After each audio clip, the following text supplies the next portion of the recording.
cancer awareness. We were here to accommodate Susan Coleman here. We're so grateful to be here with Linda Harris. Linda, can you tell us about yourself? And not only are you an actress, but you have battled cancer. Yes. First, I have a illness called neurofibromatosis. Neurofibromatosis is it's when tumors, fibroids go in and out along the central nervous system. I was diagnosed when I was 22 with this illness, and it became a disability. When I came to California, I was 30 years old, and by the time I was 42, I went to the doctor, and they told me that I had cancer, that they found a tumor in my left breast. Of course, I was devastated, but I didn't really let it get to me. You know, I couldn't, as long as I had somebody that was there for me, which was the man of my dreams, my husband, Robert. The battle was not mine, it was the Lord. You know, so I had to keep going. You know, I didn't want to go backwards, I wanted to go forward. So let's back up now. You said you had neurofibromatosis. And this is what we actually visually see upon your skin right now. Yes. And it's an acceleration of your neurons that come out. Yeah, your central nervous system is affected. Yeah. So that's when the tumors go out, and they go anywhere, they overlap one another, you know, and all that. Now, Linda, I've been with you on several occasions. We've been out shopping together, and you're a very helpful person. Is this disease contagious? We're just talking about it. It's not contagious, but it's hereditary. My daughter does not have neurofibromatosis. Okay. Well, at least she hasn't been diagnosed with it. And I'm the only one in my family that was diagnosed with it. And how do you respond to the reaction? Because oftentimes we get different reactions when we're together. And she's very helpful. I wanted to say that we were on a bus trip at one time, and this lady needed some money. And no one would give her any money. And Linda decided to give her some money, but because of her ignorance, she didn't retrieve the money from Linda. So how do you react to or respond to things like that, people's ignorance? Well, I tell you that the most joyful thing I get out of having neurofibromatosis is the children. The children look at me and they wonder, you know, you got this, and I talk to the kids, and the kids actually smile. I get more joy out of the kids than I do out of the adults, because the adults call me names, and the children just want to know.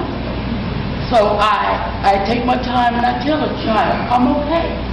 You know, and the child smiles. And I get my, like I said, I get my joy out of talking to the children more than I do talking to a grown person. So neurofibromatosis is not contagious, and it's nothing to be fearful of. It's just a central nervous system reaction.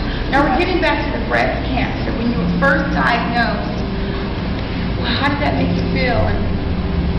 Well, when I was first diagnosed, I became tearful.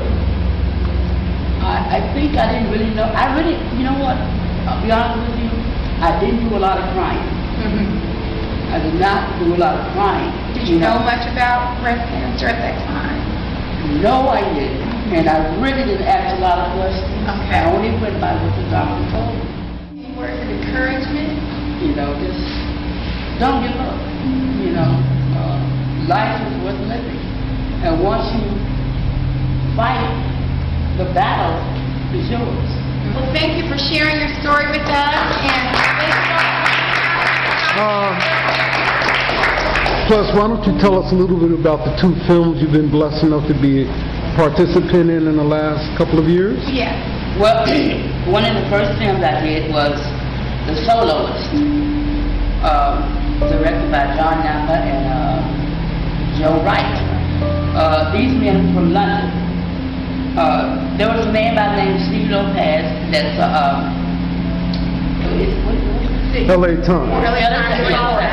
Yes. And he saw someone that brought interest to him. And this person lived on his kids, but he also was homeless. So he came up and became this man's friend. This man had a mental illness that he didn't know he had. You know, and this man had mental illness for a long time. Still did not know he had a mental illness. He had annual hair. Yes, until his friend came along. And he talked to these people, Joe Wright, and, you know, wanted to do a movie. And he wrote a book and wrote a story about this young man by the name of Nathaniel Ayers. And I was in the movie. And they got a bunch of homeless people. Not everybody was homeless. Everybody wasn't homeless. Nah. But a bunch of people together that played homeless scenes and made the Soloist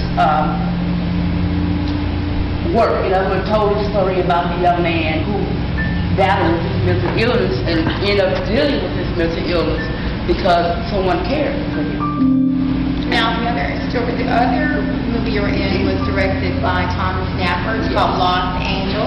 Yes. And you were included as an angel there. Yes. The reason why I bring up the last one, because in the Lost Angels, she explained exactly what she had. Yeah. But you know, if you look this word up, and you know, basically on the internet, you will find a lot of graphics. What is it again? Neurofibromatosis, M-A-T-O-S.